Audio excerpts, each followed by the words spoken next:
কালের সাক্ষী হয়ে এখনও স্বমহিমায় টিকে আছে যশোর ইনস্টিটিউট পাবলিক লাইব্রেরি। আড্ডা বিনোদনের এই ক্ষেত্রটি পিপাসা মিটিয়েছে জ্ঞান পিপাসু গবেষক, দার্শনিক থেকে শুরু করে সাধারণ মানুষের। এই পাঠাগারটিতে রয়েছে দুষ্প্রাপ্য পাণ্ডুলিপি আর অগণিত বই।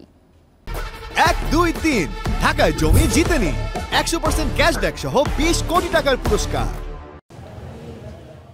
1850 সালে ব্রিটিশ পার্লামেন্টে পাবলিক লাইব্রেরি অ্যাক্ট পাশ করার পর 1851 সালে ভারতের মদিনীপুরে উপমহাদেশের প্রথম পাঠাগার প্রতিষ্ঠা করা হয়।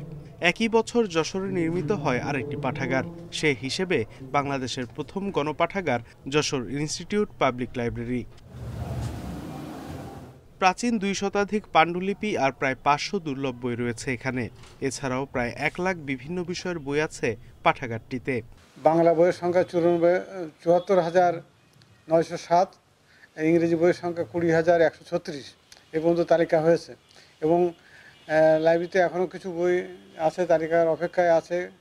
শিক্ষার্থী ছাড়াও বিভিন্ন বয়সের পাঠক আসেন এখানে, বই পড়ে মেটান জ্ঞানের খোরাক। জীবনটাকে জ্ঞানের ভান্ডারে পরিপূর্ণ করার জন্য এই লাইব্রেরি হচ্ছে একটি সর্বোত্তম প্লেস।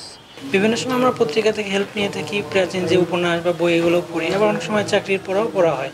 তবে প্রযুক্তি নির্ভরতায় পাঠাগারটিতে পাঠকের আনাগোনা কমে গেছে, তাই পাঠাগারটিকে ডিজিটালাইজেশন করার উদ্যোগ নেওয়া হয়েছে। যশোর ইনস্টিটিউটের সমস্ত কর্মকাণ্ডকে আমরা সফটওয়্যারের মাধ্যমে নিয়ে আসার চেষ্টা করেছি।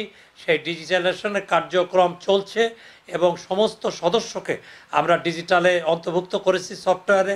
স্যাটেলাইট ইন্টারনেটের যুগে জীবন্ত এই জ্ঞান ভাণ্ডারটিকে চলমান রাখতে প্রয়োজন যুগোপযোগী পদক্ষেপ। Independent news.